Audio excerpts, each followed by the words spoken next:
Os primeiros 7 anos da nossa vida vão determinar todos os outros.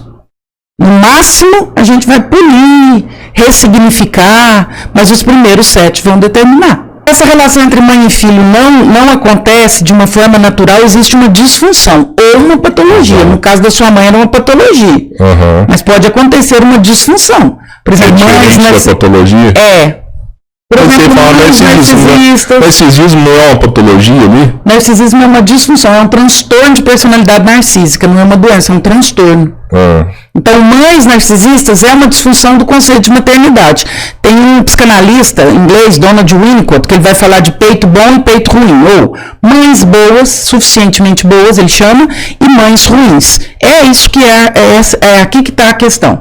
Existem mães que são suficientemente boas. Isso não quer dizer que é a mãe que lambe a cria, que acha maravilhoso, que romantiza. Não, é a que faz o básico que precisa ser feito. E existem mães que são disfuncionais. Ali está a disfunção ou a patologia. Passa por essas... Não tem nada a ver, é o que você falou de lamber e tudo, o Cabeleira falou que via a relação da minha mãe lá dentro de casa, e não tem nada de, às vezes, era tão carinhoso na relação com a minha mãe, por exemplo. Minha mãe é uma mãe da moda antiga. Ela até hoje, ela fala assim, hoje com a experiência que ela tem, ela fala assim, nossa, Bertinho, eu fui bravo demais com vocês, né? Não precisava de bater, de fazer o que eu fazia, né? Fala assim, não, mãe, precisava.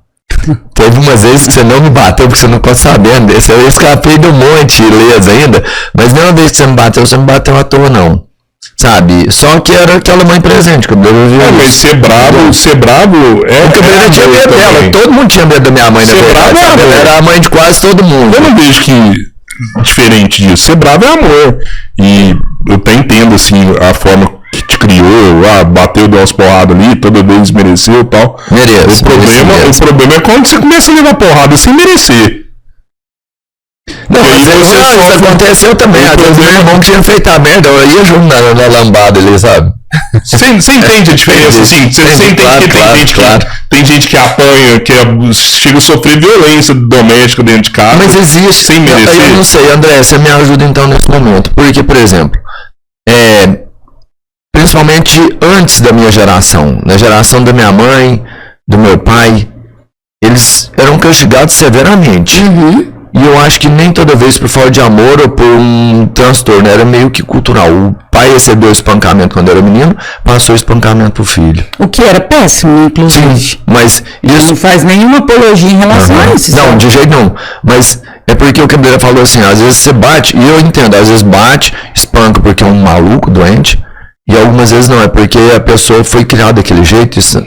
Foi criada daquele jeito. Tá certo, não tá. E aquela, tem uma música do Djavan que fala assim, sabe lá o que é não ter e ter que ter para dar. O que os nossos pais tinham, gente? Por exemplo, meus pais tiveram 7 filhos, minha mãe pouco estudou, meu pai era policial militar, vivia viajando, não entendia nada de criança, não entendia nada de psicologia infantil. Eles deram o que eles deram conta de dar. Como é que você pega 7 meninos, vai sentar cada um, vai conversar e vai tentar entender o que está acontecendo? Vai na levada, como diz você, um fez, todo mundo acaba sendo punido. Eles deram o que eles tinham, e era dentro de um contexto da época, né? Pega ali 30, 40 anos atrás, era um contexto onde havia punição física, era do momento, era o que acontecia, era o que se podia fazer, era o que dava conta de fazer.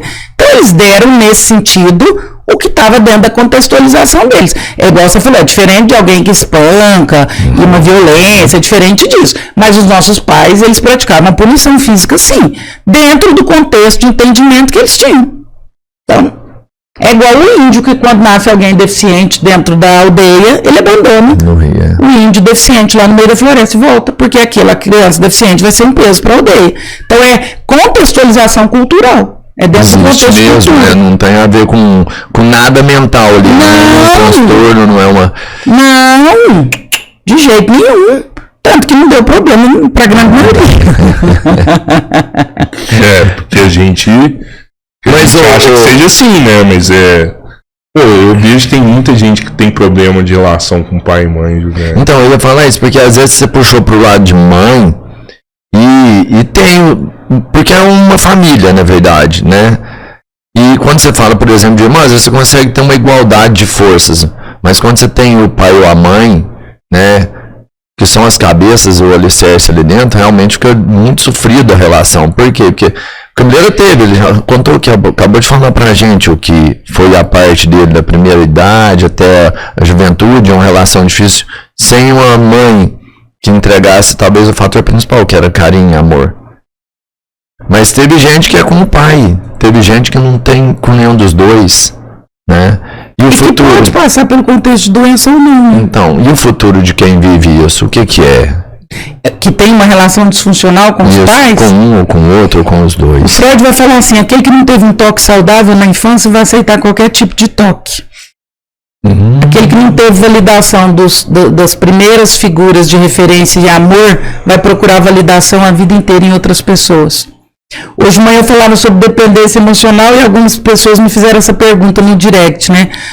Por que algumas pessoas são dependentes da validação do outro? Eu sou dependente das pessoas me validarem, eu me preocupo muito com a opinião do outro. Mas por quê? Porque na fase em que você teria que ter sido validado pelas suas primeiras figuras de amor, de paternidade, de maternidade, você não foi. Então você vai seguir a sua vida buscando isso. O Freud vai dizer que a gente nunca se recupera do corte do cordão umbilical. Eu adoro essa história do Freud. Porque o Freud fala assim, imagina quando você estava no útero.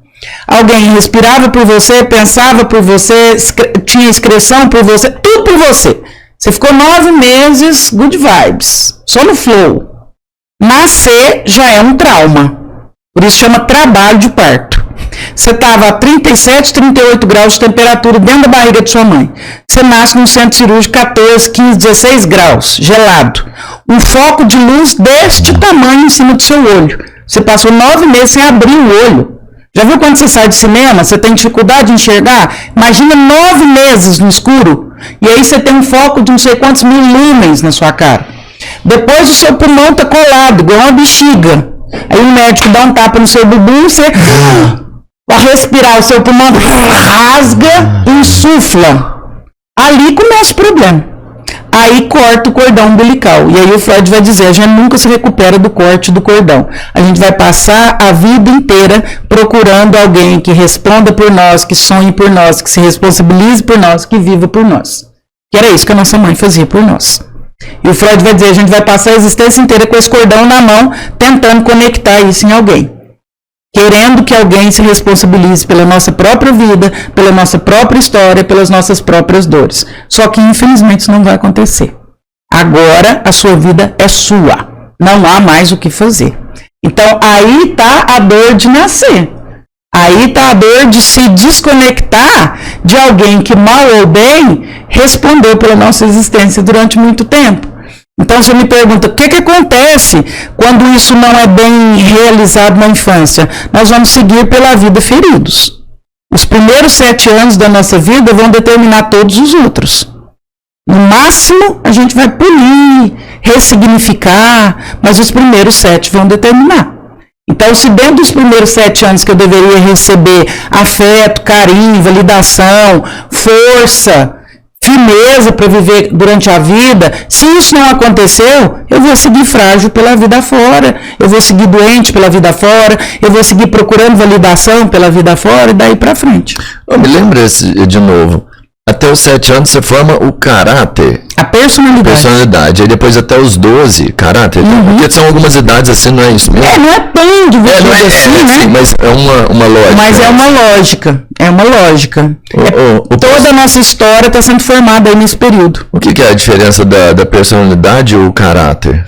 O caráter, ele é moldável e o caráter tem a ver com aquilo que a gente está vivendo. O caráter a gente trata em terapia, a personalidade não.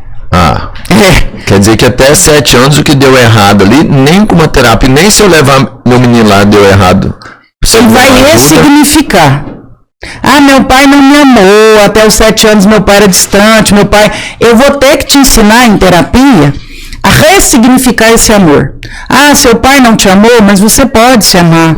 Seu pai não te deu atenção, mas você pode se dar a atenção que seu pai não te deu. Você pode se priorizar, percebe que você não se prioriza, percebe como você replica o que aconteceu na sua infância, e aí você vai ressignificando.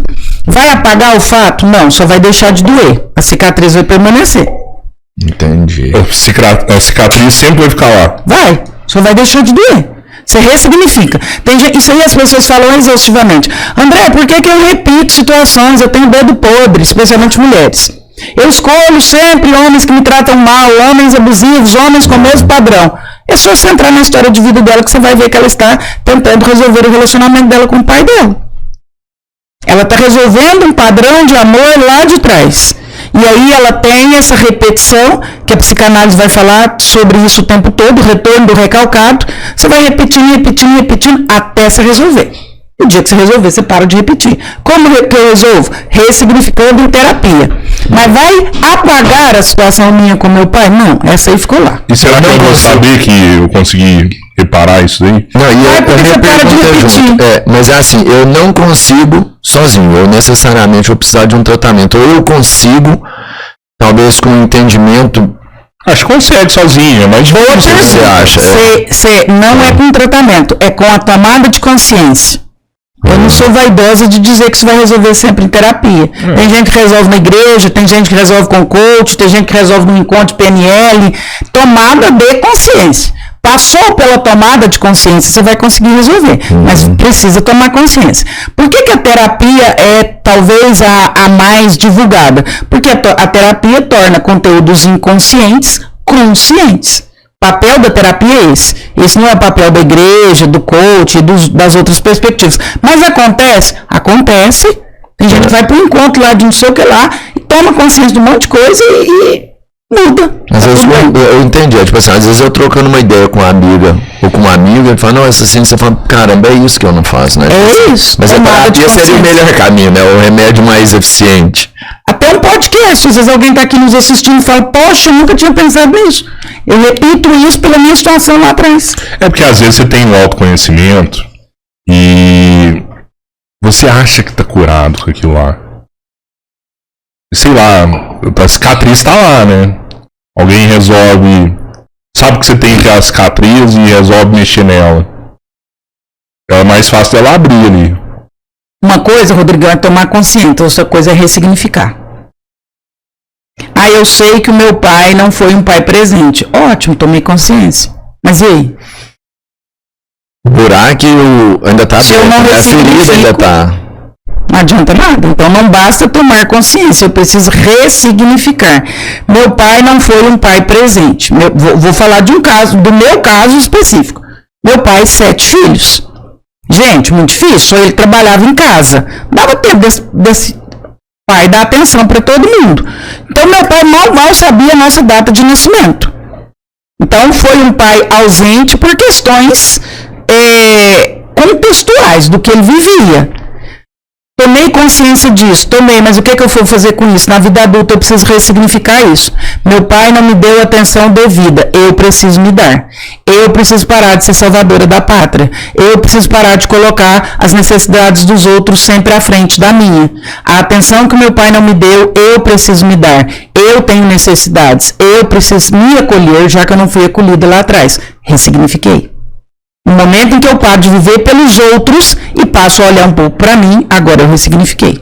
Mas você tem certeza que você conseguiu fazer isso aí, ressignificar? Nesse sentido eu tenho, porque hoje é primeiro eu, depois o samba. Se eu mexer com você e em algum momento eu falar, pô, André, você é assim, porque seu pai te abandonou, por isso que você é assim. Não, você não vê que você é assim por isso. Por isso você é desse jeito aqui, ó. Se tivesse pai, você não era assim não, você pode ter certeza. Você tá assim que seu pai não teve com você. Pode até que doa, mas não vai sangrar.